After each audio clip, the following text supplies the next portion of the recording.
All right. So welcome to lecture, everybody.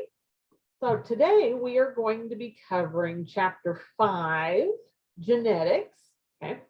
And then we're also, of course, next time we meet, we'll be talking about this too. And here's an overview of what we're going to be covering today. We're going to go over the learning objectives. I'll open it up to questions. Then we're going to talk about enzymes, replication of DNA, transcription and translation, and then we're going to go over what to do for next time.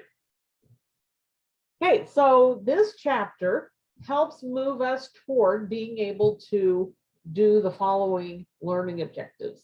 Being able to define the key role of evolution as it applies to microbiology, identify the necessary components and processes in microbial metabolic pathways, and identify key agents and processes of microbial information transfer. Okay. All right, so first off, any questions?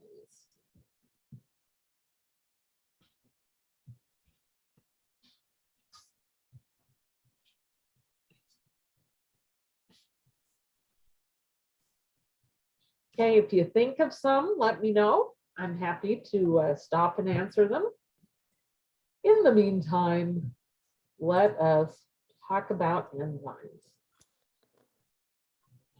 Now, we have talked about enzymes previous to this, but we're going to go over it in a little more detail because it is vital to know about enzymes when we're talking about genetics. Okay, because it's all about the enzymes. So let's talk about the parts of an enzyme, and then we're going to talk about what they do. Okay, so I tend to draw enzymes as these little Pac-Man kind of things. Okay, and I always want to put an eye there, but I'm not going to. Okay, so this part here, okay, is what we call the active site. That is a part of the enzyme that actually does the action of the enzyme. Okay, it's the part of the enzyme that is the tool. Okay. And so that's the active site. Now, sometimes on some enzymes, we have one or more little divots. And I'm going to draw that kind of like over there. And we call this a variety of names. So some books call this the allosteric site.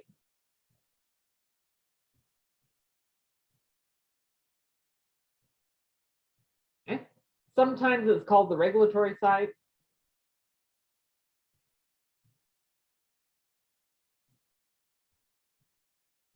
Okay. All of it goes toward ways of turning this enzyme on or off. Okay.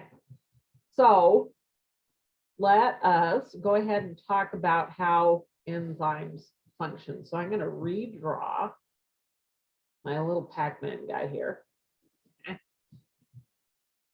And so what happens is a molecule or molecules, okay, that are called substrates.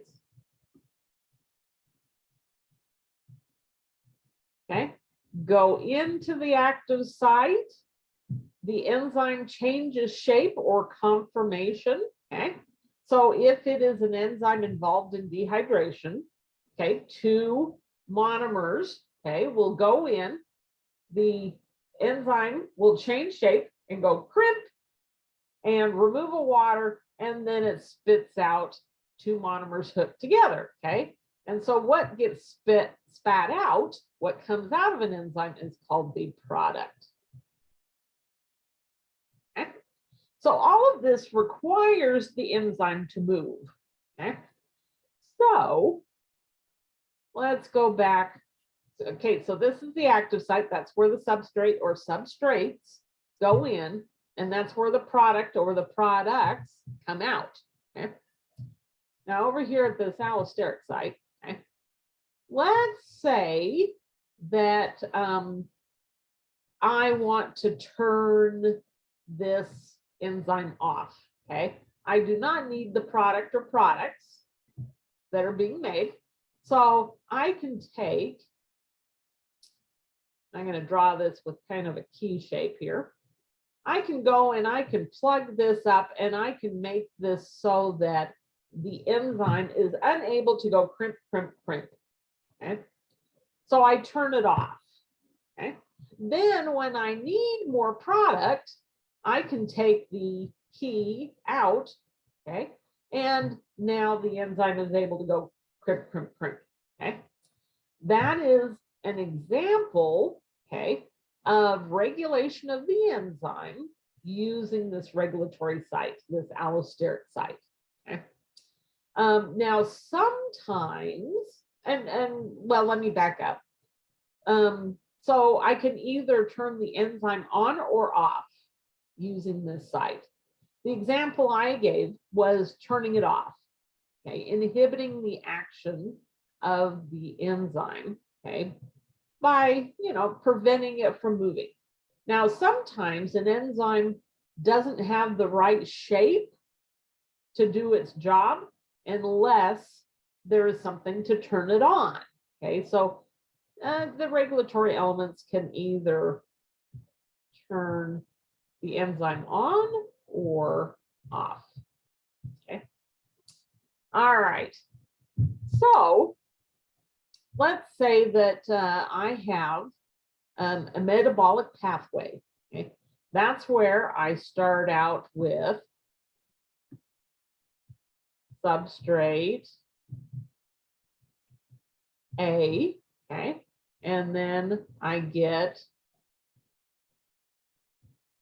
and then I have an enzyme here, which gives me the product, which is the substrate for enzyme B, which becomes my final product. And usually metabolic pathways are quite a bit longer. Okay, so this is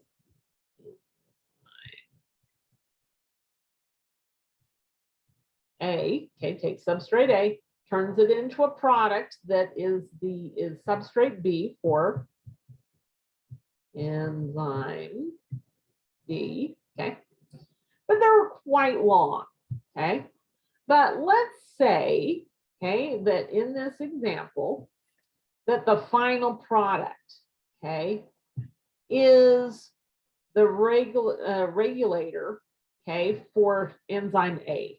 Okay, so if I get a whole bunch of the final product, okay, this final product, as the concentration builds up in the cell, okay, the cell says, okay, I've got to use this final product.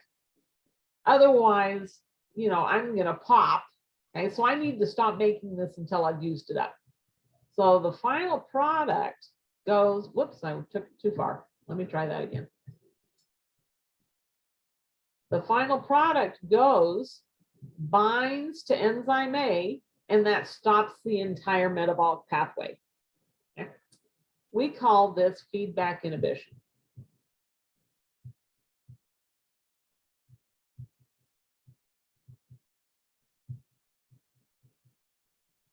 Okay, which is a specialized type of allosteric regulation. Okay. And then once the concentration of the final product drops, okay, then it'll fall out of this regulatory site, okay, and the whole thing will start up. Okay. So let's talk about a specific example. Let's say that in bacteria, I have a metabolic pathway, okay, that makes, say, tyrosine. It's an amino acid, and it's made so that the cell can make proteins. Okay. So in this process, okay, I've got substrate A, okay, that enzyme A works on. That makes substrate B, that makes enzyme B, okay, and then I get the final product, which is this amino acid, tyrosine. Okay, tyrosine will come and it will bind, okay, to the allosteric site and shut down enzyme A until I've made enough proteins that use tyrosine that I need some more, okay?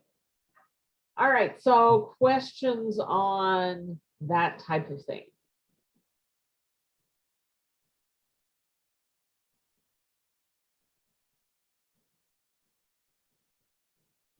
Okay, we're doing all right. Okay, there's another type of inhibition, okay, feedback inhibition, okay, and allosteric, well, feedback inhibition is a type of allosteric inhibition, okay. Another one, okay, is where we have an inhibitor that is about the same shape as the substrate, okay. So let's say that my substrate, okay, is kind of a square, and it goes into the active site. The active site goes snip, and I end up with two rectangle shaped products, okay. Now let's say that there's a plant that you know, doesn't particularly like having this bacterium on it. It's causing it a plant disease, okay. And so the plant, once it realizes it's infected, that makes it sound like it's doing it on purpose, but you know, there are signals. It's like your immune system kicks in when you're sick. You don't have to think about it.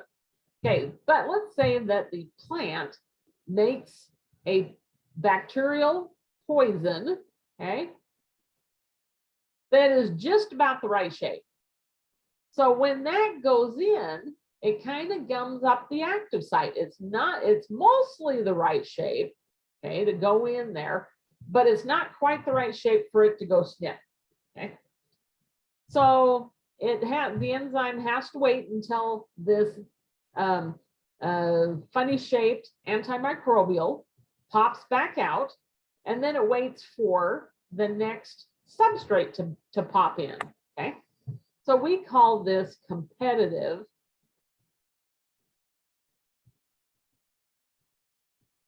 inhibition.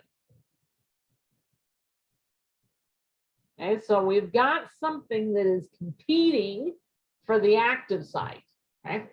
So anything that comes in here, goes into the active site, slows things down, is competitive inhibition.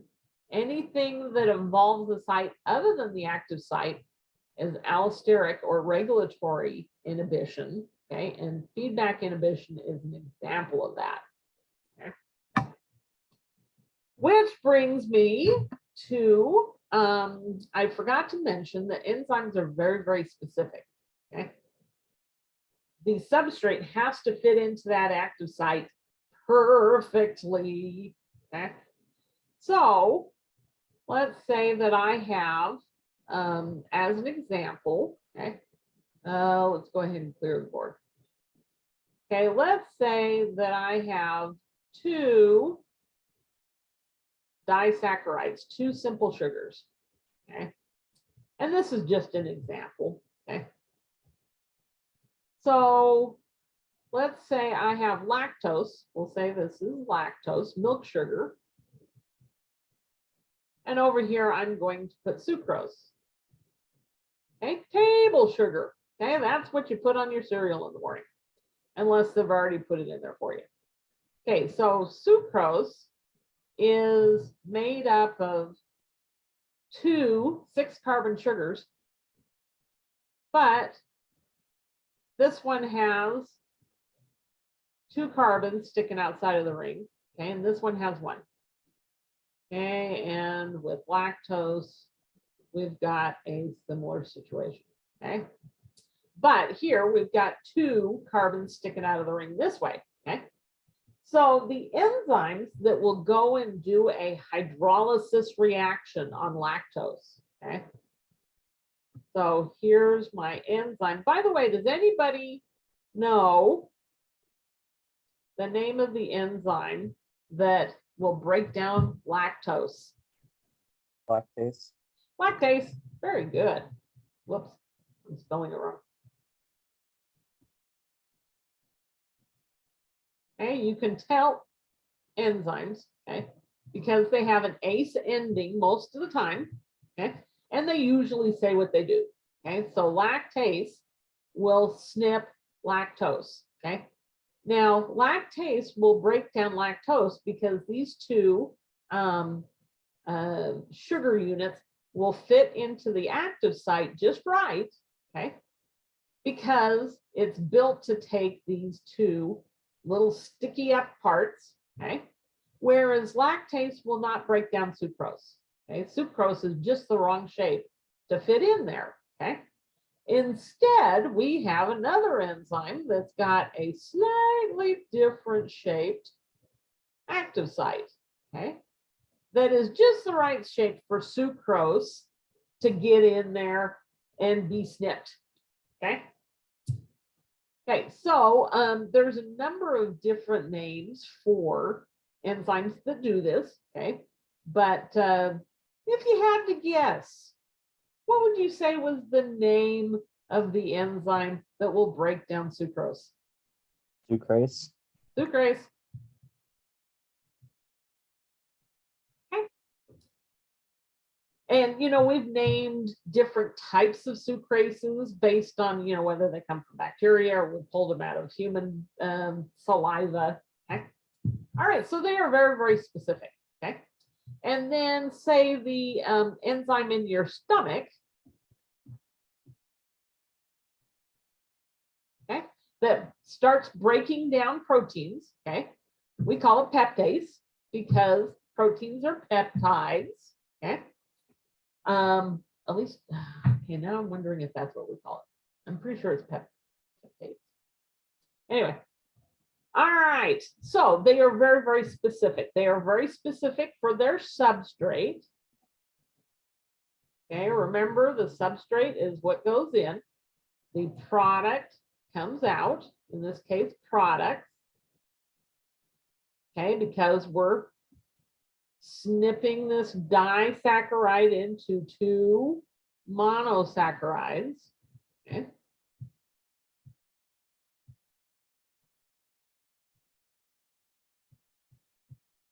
Okay. All right. So in addition to being very specific, and we regulate it, okay, we regulate the enzymes so that we can turn them on and off as needed. Okay. Also, they are very, very sensitive to certain conditions. Okay. So lactase, sucrase, okay, generally want a neutral pH. Okay.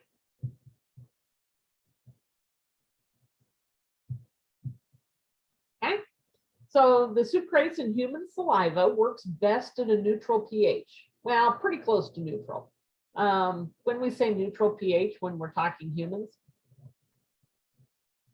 7.1 to 7.2. That's a little bit alkaline, but it's pretty close to neutral, which is 7.0. Okay, very few situations in biology are we going to run into 7.0. So in your mouth, okay, until bacteria start fermenting the sucrose and start lowering the pH, so these human enzymes work best, okay, at a neutral pH. Lactase is in the human intestines, okay, same thing, neutral pH, okay. But peptidase, that's the actual name. I was just spelling it wrong. Let's give that another try.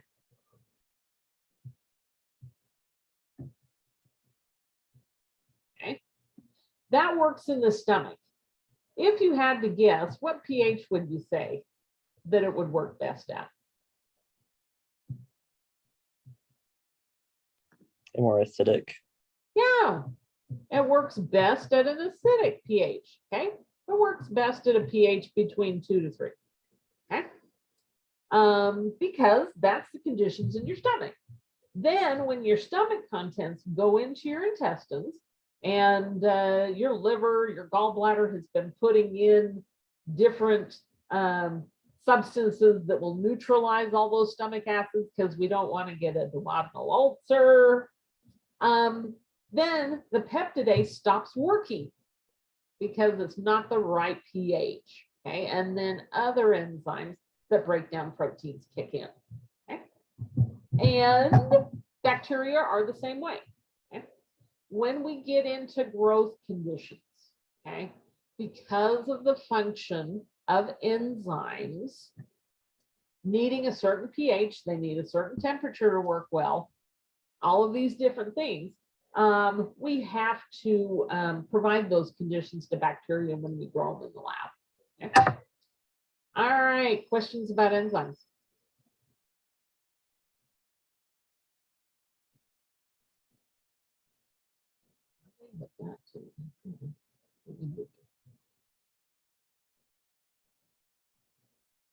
Come on. Now I have to.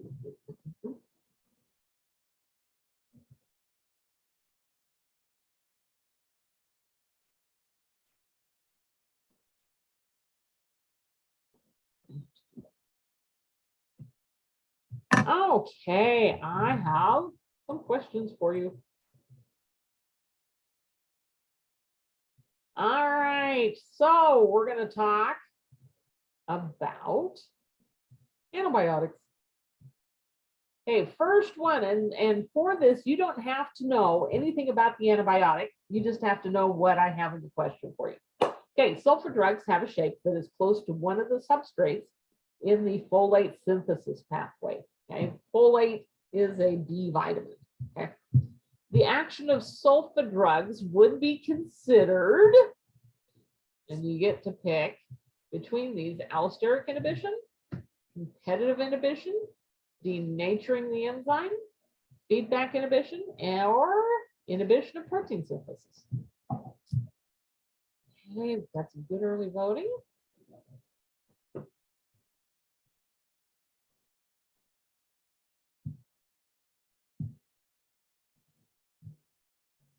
It just occurs to me that, okay, we've got 50%. Good job.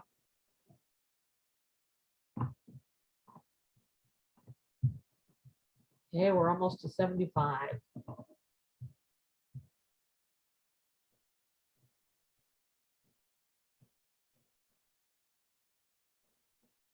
Okay, we stalled at 71%. Come on. This is anonymous. There we go, 78.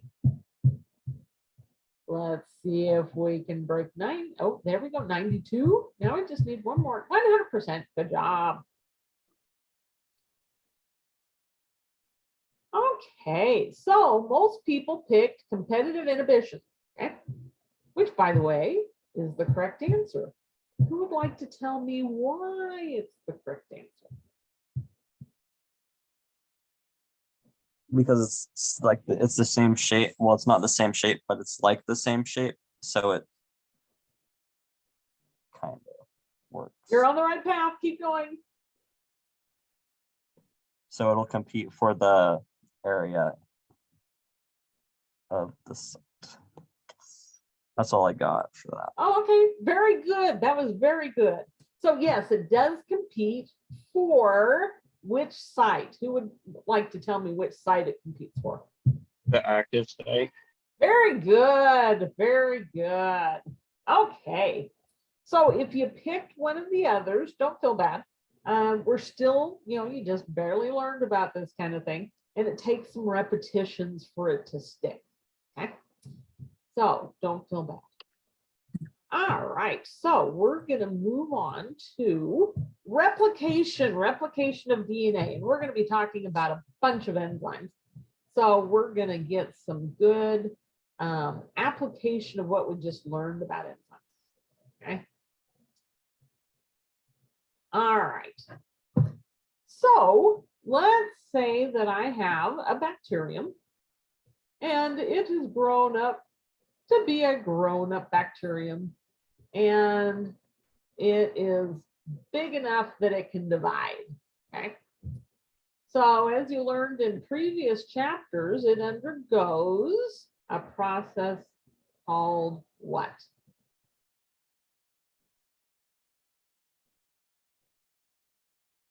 What do we call this process of going from one cell to two cells? Is this mitosis? You know what? You would be correct if, oh, go ahead. You would be correct if we were talking about division of a eukaryotic cell. It would be mitosis. What do we call it in bacteria? What do I have? Binary. Binary what? Yes. Binary Fission. fission. Very good. Okay, so bacteria undergo binary fission. Okay. We name it that as opposed to mitosis because there's no nucleus to divide. Okay. All right. So in the process, each of these cells needs to have DNA and needs to have this circular chromosome. If we only had one and there was nothing in this cell would not live for very long. Okay. It's kind of like the unfortunate condition of being, born without a brain, if you want to call it that. So we need to make a copy of this chromosome so each cell gets a copy. Okay. And we call that DNA replication. Okay, or just replication for short. Okay. So we're going to go over the process of DNA replication. Okay. And we studied this process in bacteria. Specifically, we studied it in E. coli. E. coli are the lab rats of the microbiology lab because they're easy to grow in the lab. Okay. And their process of DNA replication is sort of similar, okay, to what happens in our cells. So it was a good starting place before we moved on to, say, yeast, okay, which is a good model for eukaryotic cells. Once again, they're single-celled, they're easy to manipulate in the lab. We don't have to feel bad about messing with them. So the ethical considerations are not a problem. Okay. All right. So let us talk about how we do that. Yeah, I'm going to clear all the rocks. All right. So here is a cartoon of the DNA chromosome. I've made a very small one. And as you learned in chapter 2, okay, this is a double helix, okay? So this is a cartoon. I've got lines representing the bases that are hydrogen bonding to each other to hold these two strands together, okay? All right, so the first thing we have to do, okay, is unwind this helix and peel apart the two strands, okay? So this happens at a place called the origin of replication.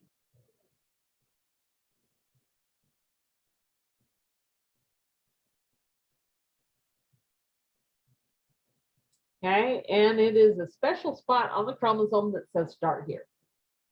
And we have an enzyme, or actually enzymes, that are going to grab a hold, and it's going to break this apart and start peeling these two strands apart.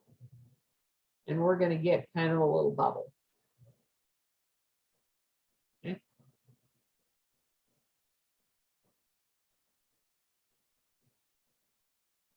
Okay.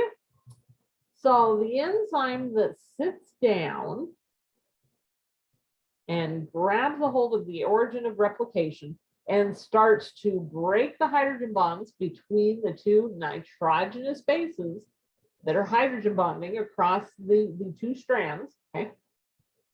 The enzyme that does that is called helicase. Okay. Now that's one class that will do it. There's another class that is also called gyrases. And both of those will do the job. Okay, so what it does is, okay, the helicase, I'm going to put an H here for helicase, is going to sit down on the origin of replication and open that up. Okay, and we call this a replication fork. and it will become more clear as we go along what's happening at that replication fork. Okay. And so what's going to happen is we're going to get new strands of DNA made that match up with the old strands, and we call the old strands template strands. Okay. And eventually, okay, these replication forks, they're going to go, one's going to go that direction, one's going to go that direction, and eventually, okay, we're going to get two new strands. Okay. And let us go ahead. Okay, we'll put these lines in for the bases.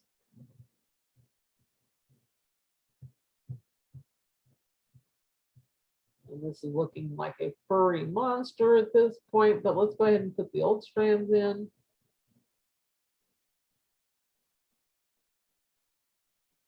Okay, so I'm going to have two strands of DNA that have an old strand and a new strand. Okay, so let's go ahead and put the inside here.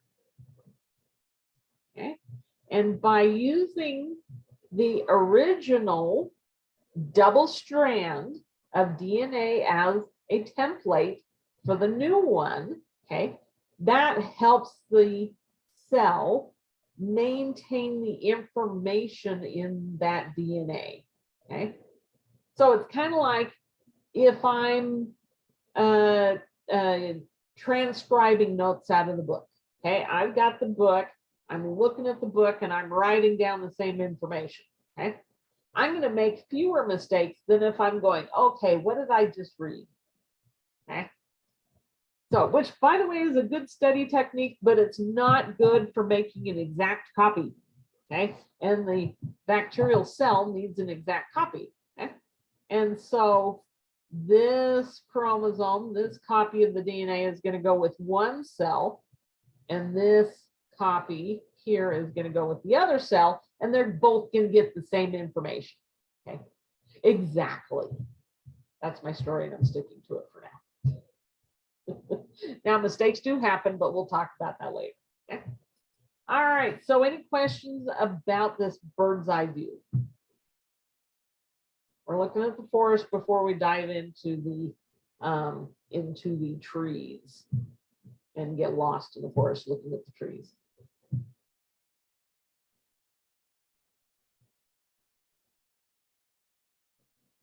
Okay. Let us take a look at what's happening at this replication fork. Okay. So I'm going to go ahead and draw this straight because it is easier to do it that way. Okay. And I'm going to draw just a straight line for those base pairs. Okay, so this is at my origin of replication. Okay. All right. So let's go ahead and put our helicase in. Okay.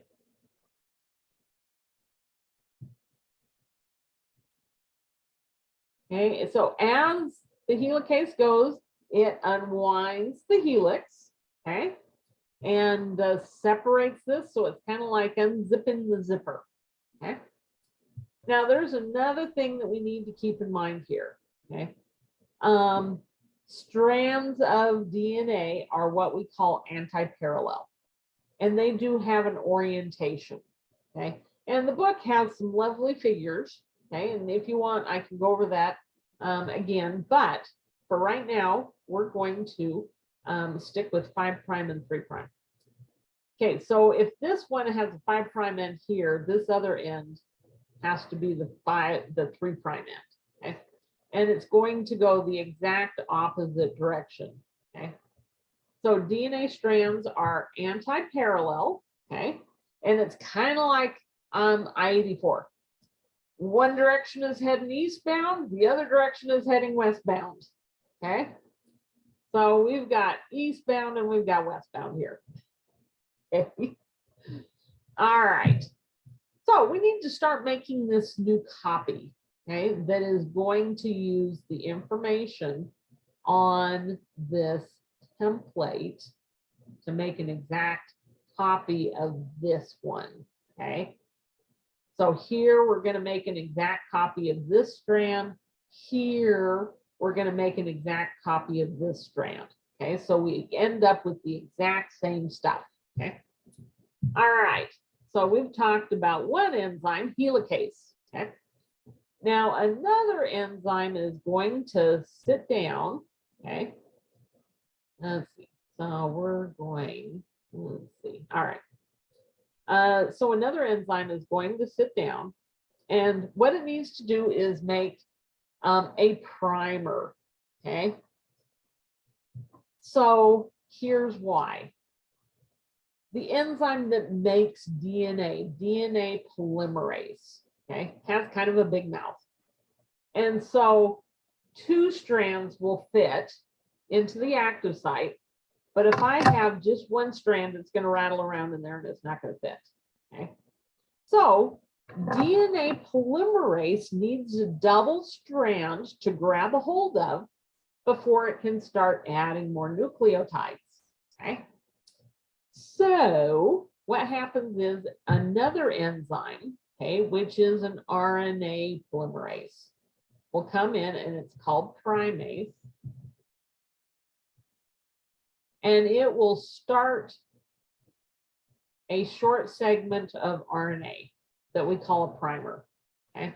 And so I've got primase here, I've got primase here, okay? And it's going to make a short primer, okay? Now, when DNA is replicated, it has to go in the 5' to 3' direction, okay? So, okay, so this strand, 5' to 3' is going this direction. So 5' to 3' is going to go this direction, okay? And it's going to be the opposite here. So I've got 5' to 3' here, okay? So the primase is synthesizing the DNA in that direction, okay? So the reason why RNA polymerase can do that is because it's got a smaller mouth. And so 1 strand is going to fit just fine, okay? It's more complicated than that, but that's as far as I'm going to go, okay? All right, how are we doing so far? So when I'm talking about these enzymes, okay, keep in mind my little cartoon, okay? So my RNA polymerase that we call primase has a small mouth, okay? DNA polymerase, or a small active site. DNA polymerase has got a bigger one, okay? Okay, so once I get that going, okay. Oh, yes, we have a question. Enzyme, that's just a general view, right? You drawing them like that. They come in their own particular shape, right? They do. Okay. And they tend to be these globular proteins, these circles that have a groove on it that is a particular shape. What's the pink one? So the pink one is, let me go ahead and put that in, DNA polymerase. And where's that on there? Because you got 2 red ones. Where's that pink one at? I haven't put it in yet, but thank you. Okay. We'll do Woo. that next. Here, let me Confused go me. ahead and put. Okay, so primase is a special kind of RNA polymerase. Okay. All right, so let's go ahead and put the DNA polymerase in. Okay. So the primase moves. Okay, so I'm going to draw the strand. Okay.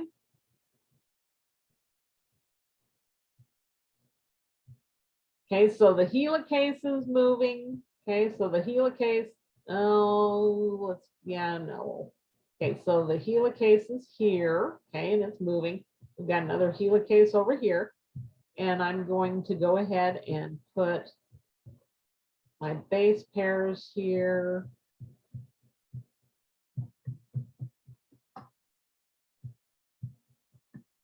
And I'm going to use red for my primase or for my primer. Okay. And for my own benefit, I've got to label these puppies.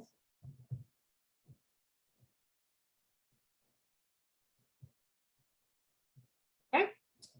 And then the DNA, and then the primase moves further down. Okay. And actually, let's go ahead and put the primase right after, okay, the helicase. Okay, so now the DNA polymerase can grab a hold, okay, because there's two strands. And so this is going in the 5' to 3' direction. So it's going to move this direction and it's going to add nucleotides. And so this template strand is going to grow in this direction. Okay. And this one's going to do the same thing, but it's going to be going this direction. Okay.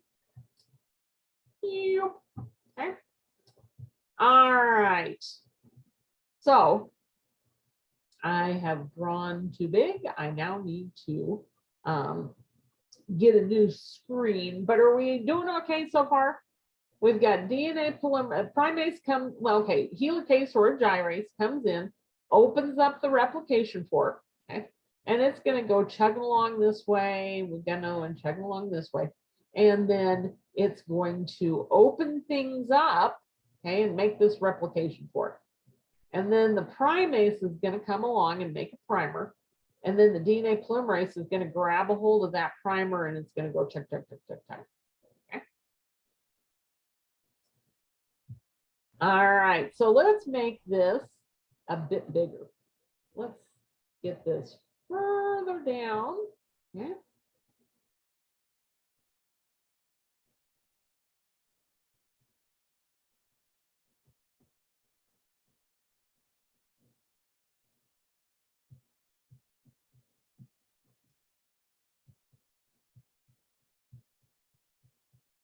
Okay, and we're going to follow this in one direction. Okay. So my helicase is over here doing its thing. Okay. So we have a primer, okay, right here. Okay. Oh, and I got rid of my drawing and I don't remember which end was. I think this was 5' here, right? Going this direction. So this one was going this direction, right? Yes.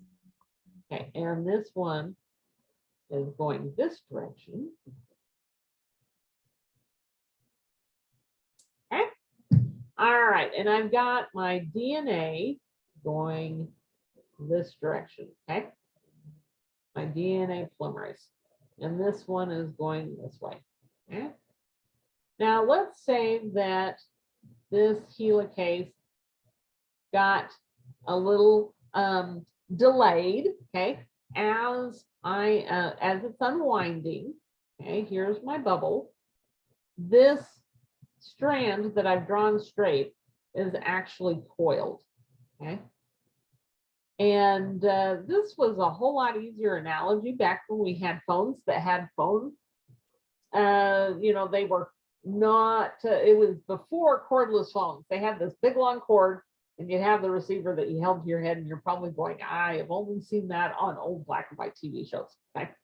But if you also do, you know, like work with yarn, or if you do cross stitch or embroidery or anything, when you pull, okay, on a coil and open it up, that coil gets tighter and tighter and tighter until it gets so tight it will not open up anymore.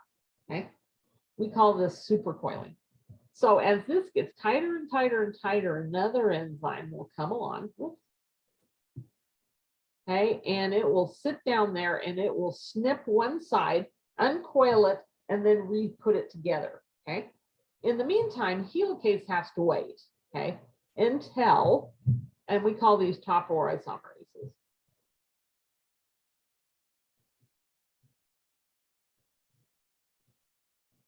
Okay, so these guys come in, they snip it, and they uncoil it, they unwind it, and then they stick it back together. Okay, because otherwise it's going to get so tight that the DNA is going to break. Okay.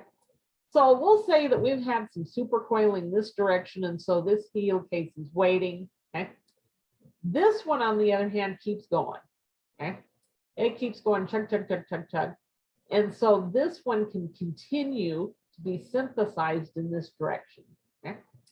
Meanwhile, RNA primase, okay, the primase sits down and it makes another primer go in this direction. Okay. Now let me get rid of the primase.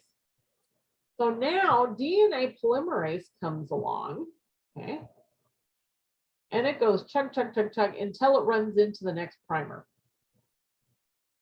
Okay, and it says, okay, I've gotten as far as I can go. It falls off, okay, and then as this gets opened up again, there'll be another primer made, and DNA polymerase can go chug, chug, chug, chug until it runs into the primer. Okay, so because this strand is being synthesized in pieces, okay, we call this the lagging strand. Okay, and it gets synthesized in these short fragments that we call Okazaki fragments. Okay.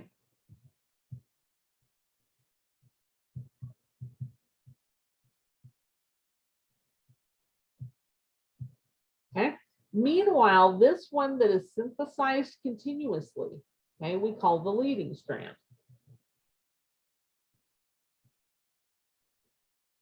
Okay, how are we doing?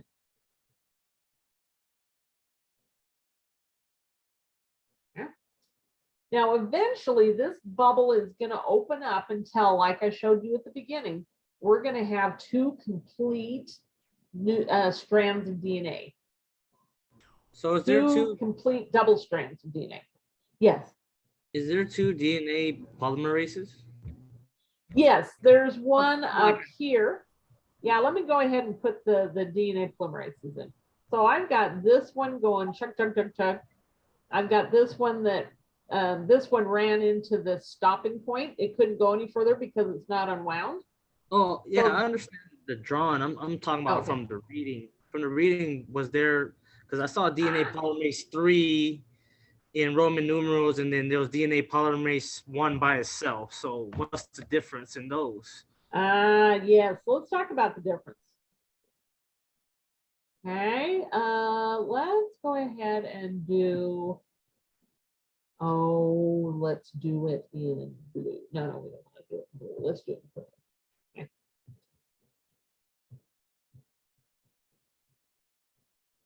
Okay, this one, and I left the R out, that I've been talking about, the pink one, is 3.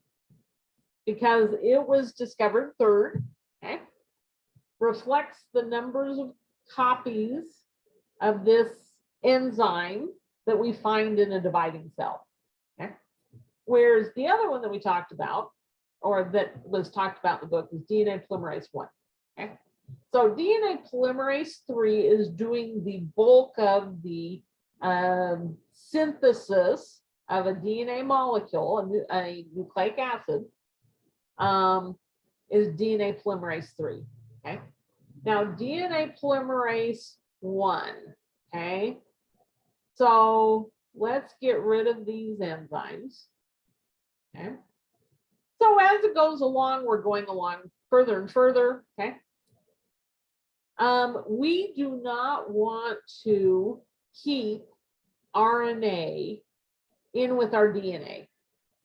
We want just DNA at the end. Okay. So that's where DNA polymerase 3 or 1 comes in. Excuse me, DNA polymerase 1.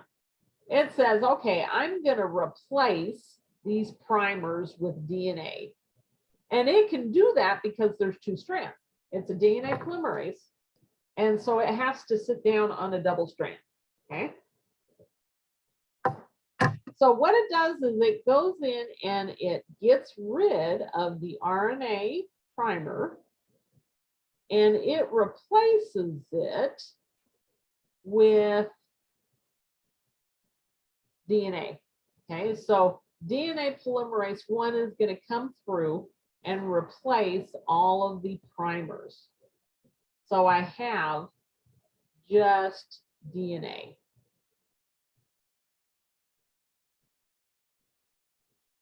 Now I've got little spaces in between. Actually, I did not draw it right over here. Whoops, I've got an extra base. We don't want an extra base there. Okay, but we've got little nicks. Okay. And so another enzyme, DNA ligase, comes along and see, I've got a little nick here. It goes, there we go. We've hooked you into one continuous strand. Okay. And it's gonna, come up and heal the nick here. Okay. When DNA polymerase 1 comes through and replaces that primer. Okay. Okay, how are we doing? So does that happen at the end of like the reaction? It's easier to think of it happening at the end, but what happens is all of these enzymes get together and they're kind of moving one right after the other. And so as soon as DNA polymerase 3 gets out of the way, DNA polymerase 1 can come along, look for the mismatched RNA, okay, and get rid of it. So it's kind of happening all at the same time. But it's easier to think of it as happening sequentially. We get this part done and then the DNA polymerase 1 comes through and takes care of all of these. DNA ligase comes through and heals all the nicks. Okay, how are we doing? So the DNA ligase, Uh-huh. its job is to go in and it glues together the two spots because they were individual spots, but then the ligase comes in, does its job of gluing them. So then that way there's one full strand. Exactly. Correct? Yep. Okay, so yes, so ligase or ligate is a fancy word for tie or glue. Okay, so very good. Yes, that's a good way to think of it. Okay, how are we doing? We're doing all right? Okay, now for the exam, I do want you to know these enzymes. Because if you know the enzymes, you know their job. And so then you'll know the process. Does that make sense? Eh, We gotta know the pictures and the molecules, correct? yeah. Yes, Allie. Where do we find the study guide for the next exam? Which week will that be in? So it is in week 5, but I also have a folder that says study guides. Oh, okay, thank you. And yeah, if I don't have a folder, I will by the end of the day, because I should have a folder that says study guides. And it'll be in that gray menu off to the left. You'll see a link that says study guide. All right, are you ready for a question?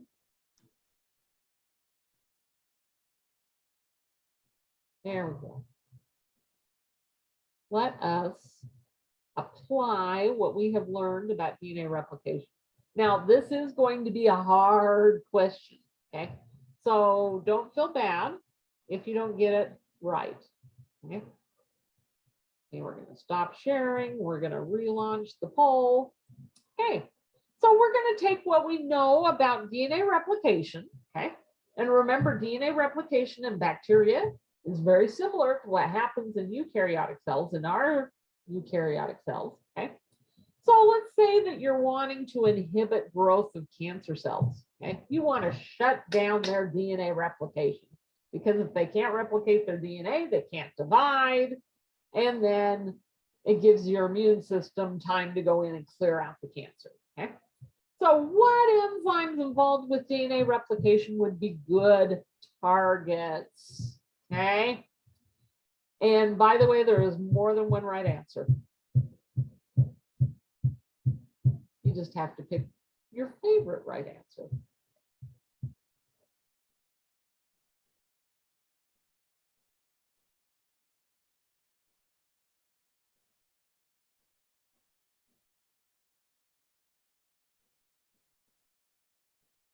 Okay, we're at 61%.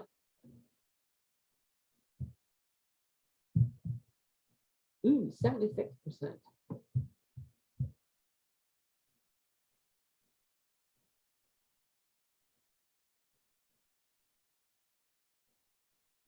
%, 100%. Woohoo!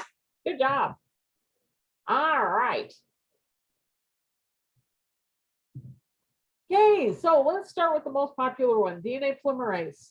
Okay, why would that be the correct answer? Which, by the way, it is. Because it wouldn't be able to add the nucleotides. Very To this- good. Yeah, so we wouldn't be able to add the nucleotides to make the new strand. Okay, good, obvious target. Okay, all right, so we had some people pick DNA ligase, okay, which is a correct answer. Why would shutting down DNA ligase prevent cancer cells from dividing?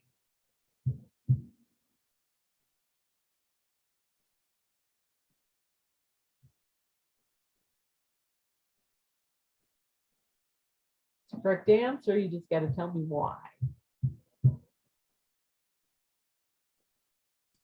Wasn't ligase the glue? So then that way you can't glue it together. Very good. Exactly. So it can't glue it together. Okay. And if it has little breaks, okay, then it can twist around and get and further break and get put together backwards. And so that can cause damage to the DNA. Okay. Very good. Okay. The next most popular answer was primase, okay, which is a correct answer. Why is it the correct answer? Why would inhibiting the action of primase prevent a cancer cell from dividing? I picked primase because it was like the first kind of step to the whole process. So if you aren't able to use it, then you can't use any of the other enzymes. Very good, and that is completely correct. Yes, if you can't start the process, you can't finish it. If you can't finish it, the cell can't divide. Okay, good job. Okay, now gyrase and ribosomes were tied. Okay, by the way, we do target ribosome action, okay, with a lot of medications, okay, but it is actually not involved in DNA replication. So if you pick that one, you had good reasoning, but it is not a correct answer. But gyrase is a correct answer, okay? Why? Why is it a correct answer? Why would inhibiting gyrase cause a cell to not be able to divide?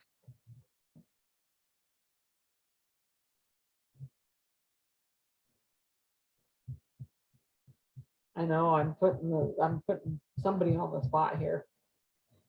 Tell you what, if you can't unwind, okay, and start to unzip, okay, that's like inhibiting primase.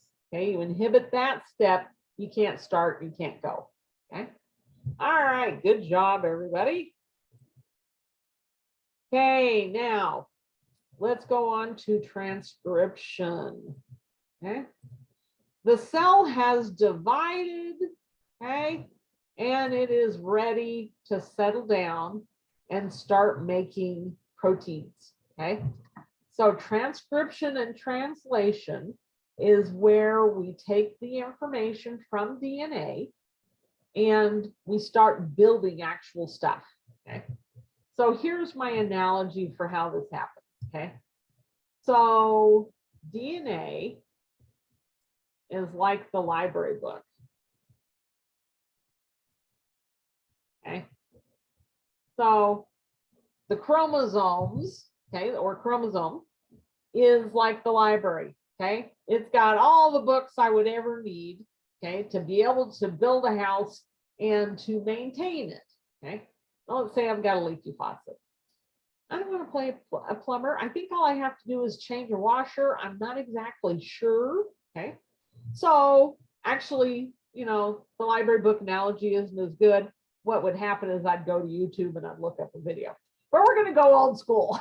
And we're going to say, I'm going to go to the library and I'm going to get a book called Plumbing for Dummies. Okay.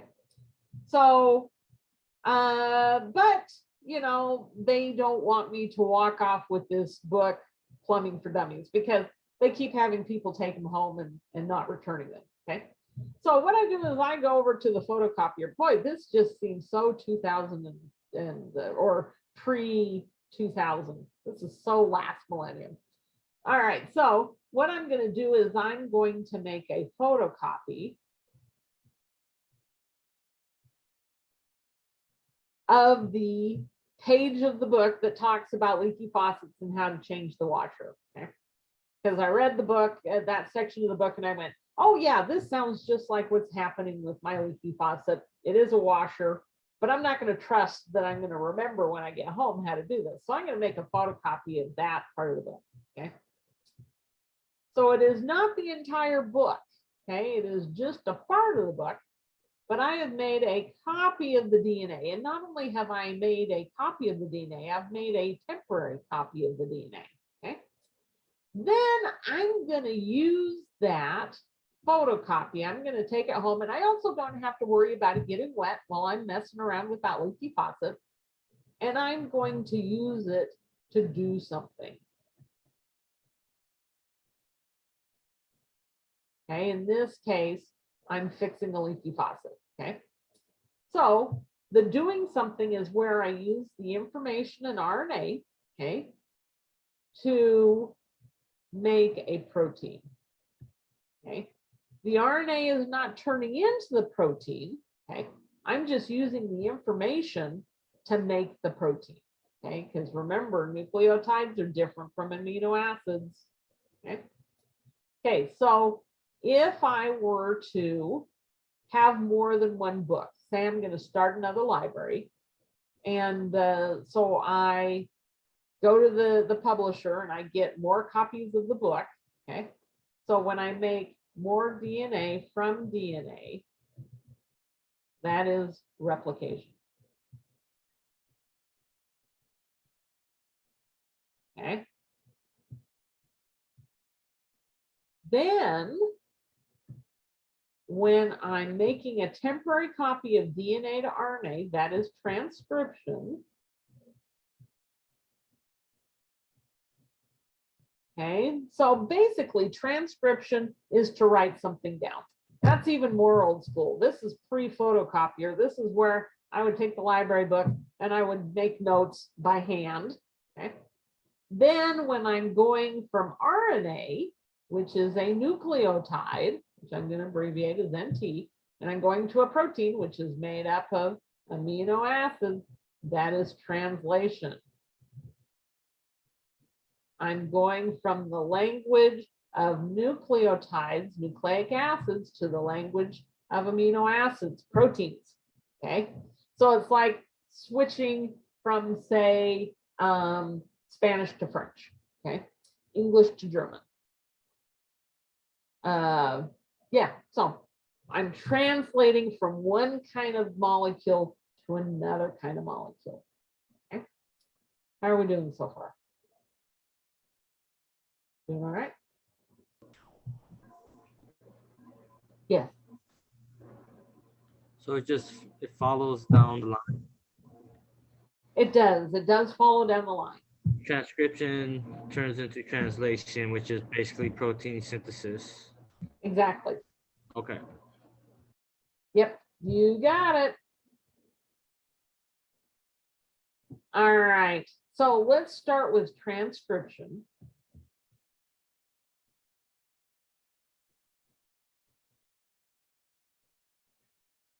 Okay, so I'm going to put my blue DNA strand here.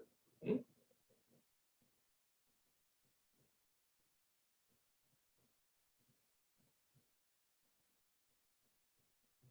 Okay. And instead of making a copy of the whole thing, okay, come on, where are you? There we go. Let's say I just want from here to here. Okay. So I have another enzyme called RNA polymerase.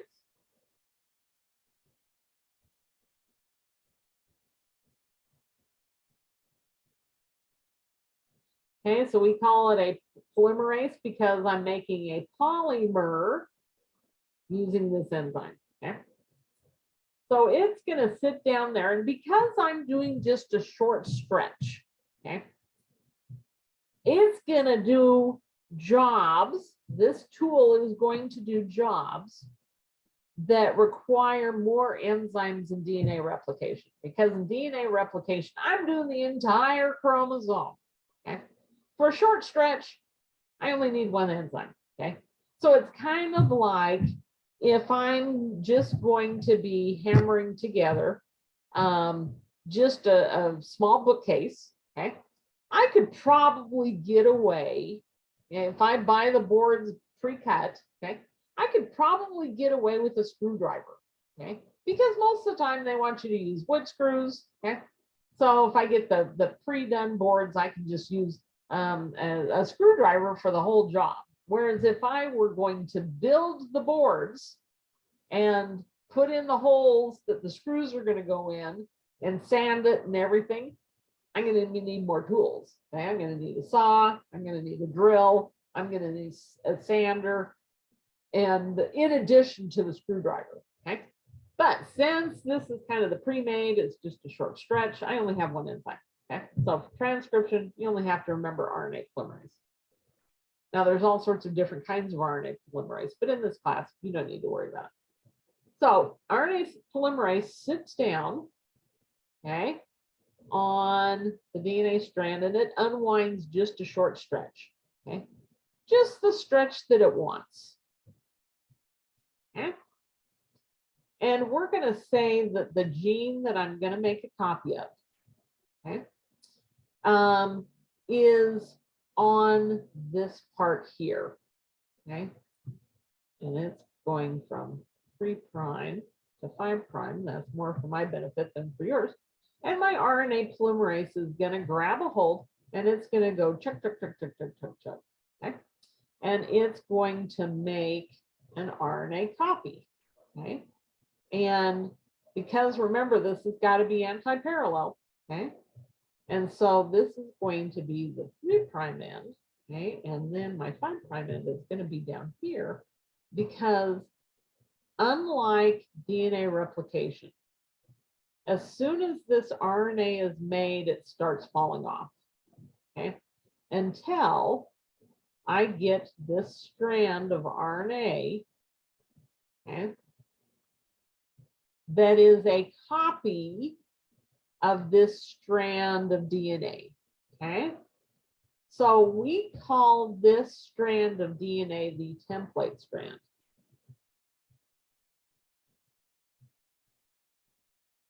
Okay, so it's kind of like the template strand in DNA replication, but I'm only doing 1/2, okay? So this part does not get transcribed. I don't make a copy of it, okay? But I did make a copy of this template strand, okay? So this RNA can turn into 3 different things, okay? Since this is a copy of a gene, this is going to be an mRNA or a messenger RNA, okay? Now, if it is not a messenger RNA, if it's an RNA that's intended to go into a ribosome, okay? That would be an rRNA, okay? R for ribosomal RNA, okay? So it's a part of a ribosome. Okay? Or it can fold up into a funky banana shape, okay, that we call transfer RNA or tRNA, okay? And transfer RNAs carry or transfer amino acids from the cytoplasm to the ribosome. Okay, and that's about as much time as we have for today. So next time when we meet, I will pick up with translation. How does that sound? And then we're going to do some practice. We're going to practice. If I give you a strand of DNA, I want you to be able to give me the complementary strand. If I give you a template strand of DNA, I want you to be able to give me the mRNA sequence. And I want you to be able to use that mRNA sequence to figure out what order of amino acids are going to get hooked together in translation. So we're going to practice that next time we meet. Okay. All right, let's go up here.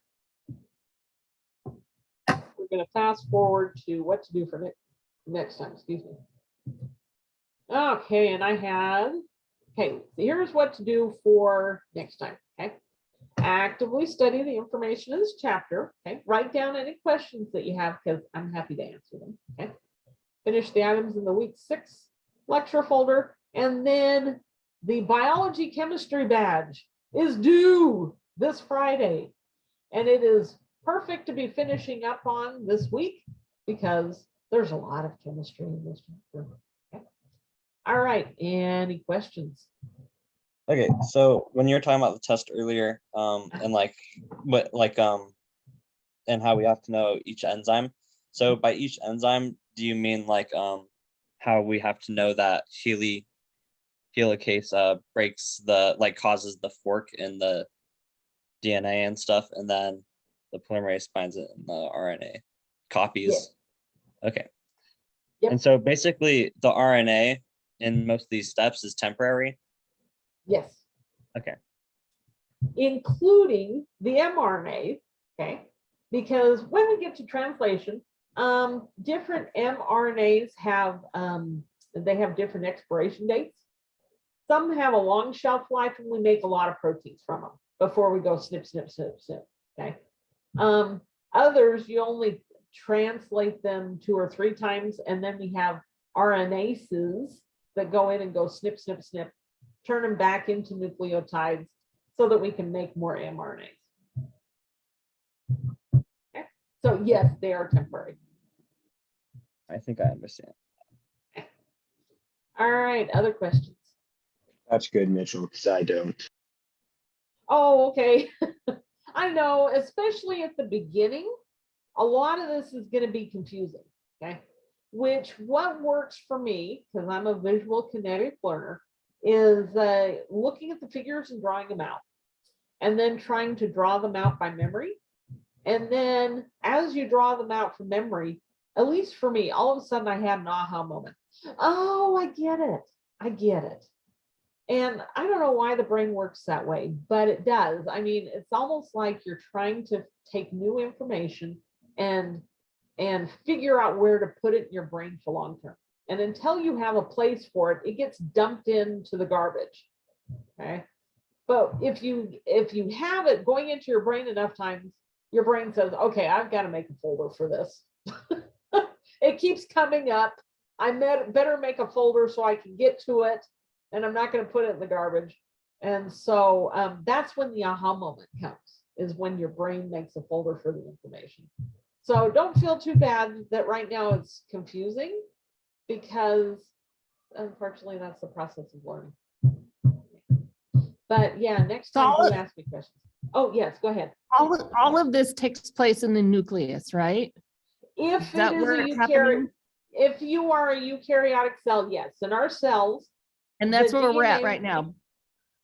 We're learning about the eukaryotic ones, right? well, eukaryotic and prokaryotic, because it's Okay. very, very similar. In prokaryotic cells, they don't have a nucleus. It's in the cytoplasma. It's in the cytoplasm. Yep. Okay. Now, having said that, what we covered today, replication and transcription in eukaryotic cells, that happens in the nucleus. Bacteria happens in the cytoplasm. Translation happens in the cytoplasm in both of them. Okay. Translations in both of them. Right, in the cytoplasm. Okay. Yep. Okay, other questions? I just have a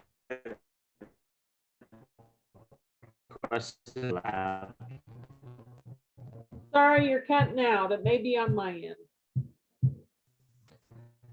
I was wondering about our lab exam.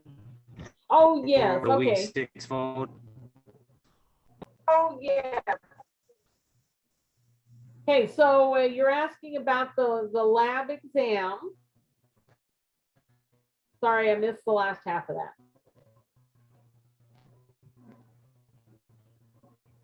Okay, so, sorry. Oh, I was wondering, is it gonna be on our log? How is it gonna be set up? Is it gonna be just like our introductory to microbiology class? Yes, the exam for lab is going to be covering what we've done in the lab so far. Okay. For example, since we'll have some questions about the sagebrush project. Okay. So make sure you understand what we did and why we did it. Okay. And think about why things may have gone wrong. So for example, the folks that worked with the Wyoming early, or not Wyoming early, I'm combining two different kinds of sagebrush. Those who worked with the early sagebrush got all sorts of fungus growing from the inside of the leaves, whereas those of us working with the Wyoming sagebrush, we got a whole lot of nothing. Okay, think about why that would have happened. And it's all going to be multiple choice. Okay, if you're in my lab section, I can't guarantee that for the other lab instructors because, you know, we're all doing this separately. Okay, so make sure you understand that. Also, we've done the Kirby Bauer. Make sure you understand the Kirby Bauer. Okay. So basically, go over and review all the stuff with and bring up the protocols and review that stuff. Yep, exactly. Yep. So go through everything that we've done so far in lab. Go through your notes for that. Go through the protocol. And I believe I've got a study guide in the week 6 folder. I will double check to make sure. I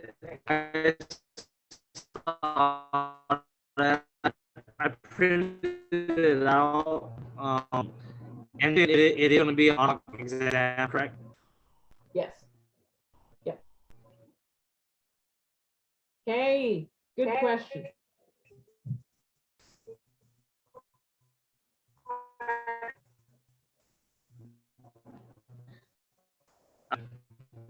Boy, everybody is just really cutting out. I went, and I'm sure it's on my end.